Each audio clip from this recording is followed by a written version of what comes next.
FM 89.1, Radio Universidad.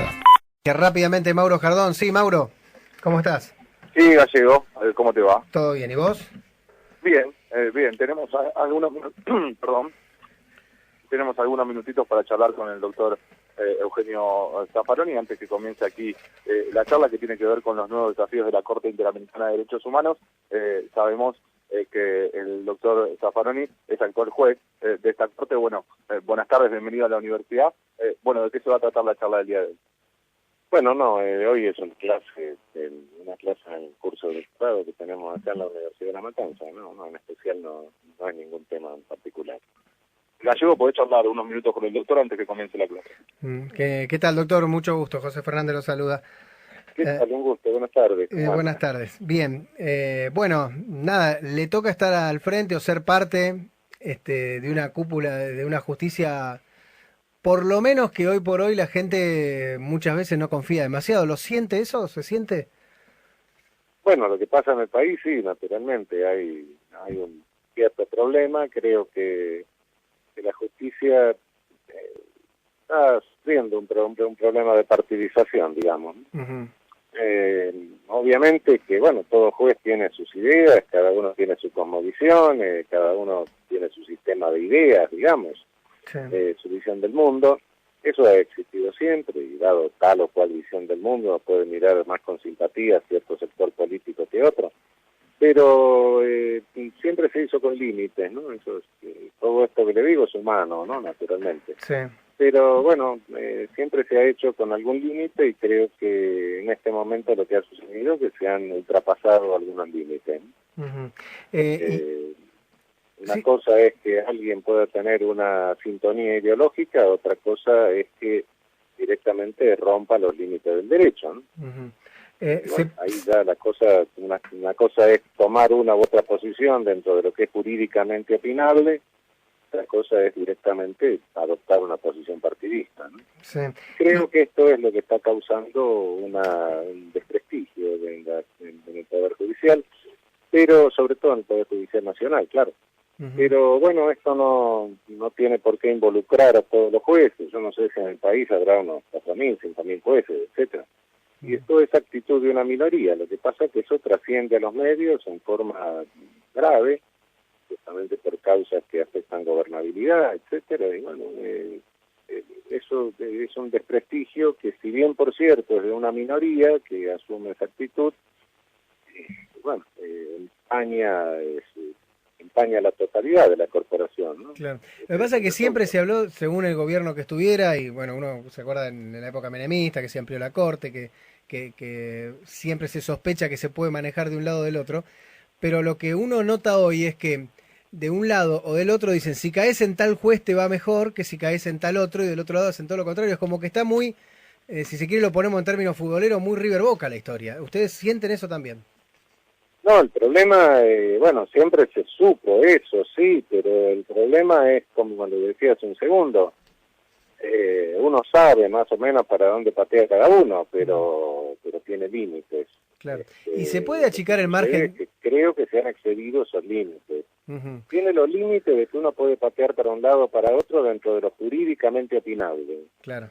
Pero cuando ya nos salimos de lo jurídicamente opinable y asumimos directamente una actitud política y nos estamos metiendo en lo que compete a los otros poderes del Estado, o estamos interfiriendo a los otros poderes del Estado, y ya ahí se ha excedido la medida de lo que siempre sucedía y era normal. Uh-huh. Es normal que un juez es un ser humano que tiene sus preferencias, sí, pero una cosa son las preferencias y que actúe conforme a su visión del mundo, y otra cosa es que directamente asuma una actitud política, ¿no? ¿Y los márgenes de interpretación usted cree que son los correctos o habría que achicarlos un poco?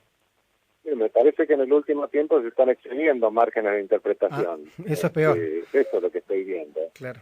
Y se están asumiendo actitudes que son abiertamente, algunos de abierta oposición, manifestaciones públicas, etcétera, que deberían evitarse, ¿no? Uh-huh. Doctor Zaffaroni, buenas tardes. Walter Ferreiro lo saluda. ¿Cómo anda? ¿Qué tal? Buenas tardes. Bien, le quería hacer una consulta con respecto a la Corte Suprema que usted renunció, digamos, cuando apenas tuvo la posibilidad por el tema de la edad, ¿Piensa que ya debería elegir a su reemplazante? Sí, yo creo que se impone que haya una Corte Suprema. Si la ley marca que la Corte tiene que tener 5 ministros, lo correcto es que haya 5 ministros, ¿no? Bien, Creo que la oposición ha asumido una actitud absolutamente irresponsable en ese sentido, ¿no? Una actitud de obstrucción institucional. El requerimiento constitucional de los 2/3 del Senado, que se estableció en el año 94, se estableció justamente para que nadie pudiera monopolizar y para que de alguna manera toda designación se hiciera mediante un acuerdo político. Esa fue la intención, y me acuerdo que hablaba el doctor Alfonsín de eso, yo fui constituyente en el 94. Pero una cosa es forzar un acuerdo político a través de la Constitución, y otra cosa es desvirtuar eso y convertirlo en un argumento de obstrucción institucional, ¿no? Uno puede no estar de acuerdo con tal o cual candidato, bueno, pongamos otro, discutamos otro, pero no decir no voy a discutir ninguno, eso es absurdo, ¿no? Uh-huh.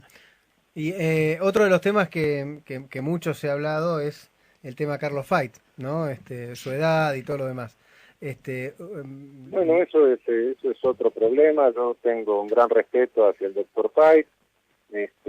Nos hemos llevado bien durante muchísimos años. Creo que había un respeto recíproco. Incluso hasta bromeábamos muchas veces. Uh-huh. Bueno, yo no creo que la edad por sí misma sea un obstáculo para la permanencia. La situación del doctor Fait es una situación que no puede reproducirse, porque bueno, la permanencia del doctor Fait se debe a una jurisprudencia de la Corte y a que el doctor fue nombrado ministro de la Corte antes de la reforma del 94. ¿No? Uh-huh. Todos los demás, los otros 3 que están ahora, y yo mismo, y los otros, y Carmen, pobre, habíamos sido designados después del 94, claro, ya en vigencia de la reforma. De modo que es una situación totalmente particular que no tiene condición, no hay posibilidad, claro, jurídica de que se reproduzca en el futuro. ¿Y usted está de acuerdo, digamos, con que una persona tenga como límite laboral, en este caso, o de ejercer su cargo, la edad, o habría que hacer controles y determinar? No, yo creo que el límite está en la Constitución ahora y son 75 años. Claro. Lo que pasa es que, bueno, el doctor Fait fue nombrado antes de esa edad, ¿no? Sí, antes sí. de que se reforme la Constitución, que se ponga la edad límite, ¿no? Como cuestión genérica, está bien que el límite sea la edad. El amparo que él interpuso en su momento. Uh-huh. No, yo le digo como concepto que no puede reproducirse en el futuro, ¿no? Claro, pero digo como concepto y para el futuro, no para ahora, porque esto está en la ley, pero digo, como concepto, ¿la edad es un buen parámetro para que una persona deje su cargo o habría que buscar otros factores? Yo creo que es sano que haya un límite etario como fija nuestra Constitución y como fijan casi todas las constituciones del mundo. Uh-huh. En principio, desde mi punto de vista, creo que la vitalicidad es una característica propia de las monarquías, no de la república, ¿no? Me parece que en toda república la periodicidad es la característica, la vitalicidad es una excepción, ¿no? ¿Le parece? En ese sentido, sí creo que es sano que haya un límite constitucional como tenemos nosotros, ¿no? Bien. Doctor, ¿le parece que Roberto Carles reunía las condiciones para ser ministro de la Corte? Sí, incluso, claro que la reunía, incluso en la comisión no se le formularon, en la audiencia en el Senado no se le formularon objeciones en ese sentido. Directamente es que la oposición decidió no votar a Carles, pero tampoco no votar a nadie. No se estaba discutiendo si era Carles el candidato o no candidato. Insisto, puede ser que la oposición no estuviera de acuerdo en que Carles fuera quien me reemplazara, pero bueno, lo que manifestaron no fue una disconformidad con el candidato, sino directamente dijeron no vamos a votar a nadie, sea Carles o sea Hans Kelsen. Y eso es lo que veo negativo. Es decir, bueno, no me gusta tal candidato, sí, como se exige un acuerdo político, bueno, vamos a ponernos de acuerdo sobre otro. Pero no decir, bueno, no voy a votar a nadie, porque eso es obstaculizar una normalización institucional, ¿no? ¿Piensa, como se dice habitualmente, que hay interferencia de un poder sobre el otro en los últimos tiempos en la Argentina? Y no solamente porque, como dicen mayoritariamente, del Ejecutivo sobre el Legislativo o el Judicial, sino a veces también del Judicial sobre los otros poderes. Yo creo que el Poder Judicial nuestro se ha metido en la órbita del Ejecutivo, de eso no me caben muy pocas dudas, se ha metido a ver cosas que incluso se mete a juzgar acciones del Ejecutivo respecto de relaciones internacionales, que es un ámbito exclusivo del Poder Ejecutivo, ¿no? Y es, Creo digamos... que en ese sentido está sí entrometiéndose en lo que es competencia de otro poder del Estado, ¿no? Y los Y además organismos... las declaraciones de inconstitucionalidad hay que tener mucho cuidado. La declaración de inconstitucionalidad de una ley es un acto extremo. Se declara la inconstitucionalidad cuando no hay ninguna interpretación posible compatible con la Constitución. No se declaran inconstitucionalidades a la marchanta, ¿no? ¿Y usted cree que funcionan bien los organismos de autocontrol? Digamos, aquellos que deben juzgar a los propios jueces. Bueno, el Consejo de la Magistratura realmente no ha funcionado bien. Ahora parece que está empezando a funcionar un poco en serio. El Consejo de la Magistratura tuvo 12 integraciones, tuvo 2 leyes, y ahora está regido por una ley que no aprobó nadie, porque hay un pedazo de ley que se declaró inconstitucional y otra que subsiste, de modo que la Corte armó una ley que no existe, que no aprobó el Congreso, y hay una ley combinada, ¿no? Pero lo cierto es que en años pasados el Consejo de la Magistratura, en lugar de quedar dominado por los políticos, quedó trabado por los políticos, no funcionó, se pasó 2 años sin hacer un solo concurso para la designación de jueces, lo cual generó una serie de vacantes que no se podían cubrir, había que cubrirlo con jueces provisorios, etcétera. Todo esto ha generado el conflicto actual respecto de la designación de estos jueces. En fin, el Consejo de la Magistratura no ha dado buen resultado, lamentablemente, porque tenía que ser el organismo de gobierno del Poder Judicial, el verdadero organismo de gobierno, y no ha funcionado como es debido. En este momento, bueno, sí, se convocan concursos, parece que se ha puesto en funcionamiento de nuevo, pero tuvo un largo periodo en que realmente casi permaneció inactivo, ¿no? ¿Puede ser cuando se habla de que la justicia es lenta, de que falten nombramientos y que esos problemas sean finalmente un problema de caja? No, la lentitud de justicia, es un mal endémico de toda la región que habrá que resolverlo a través de varias medidas. Pero sí, indiscutiblemente que al tener que hacerse un juez cargo de 2 juzgados, obviamente no le dedica la misma atención al otro juzgado. Entonces se van atrasando las cosas. No es una cuestión de recursos, no es una cuestión de presupuesto. No. Es una cuestión de que tienen que funcionar las instituciones. Si hay una vacante de juez, hay que llamar a concurso y hay que hacer los concursos y ir designando a los jueces como corresponde, ¿no? Bueno, y el organismo que tiene que hacer esto no funciona, y lógicamente se va produciendo una serie de vacantes, se van ampliando las vacantes en el orden del Poder Judicial. Ese es el problema fundamental. Y como le decía, hubo casi 2 años o 2 años largos en que prácticamente creo que se hizo un solo concurso, una cosa así. Es decir, entró en un marasmo el concepto, se trabó, ¿no?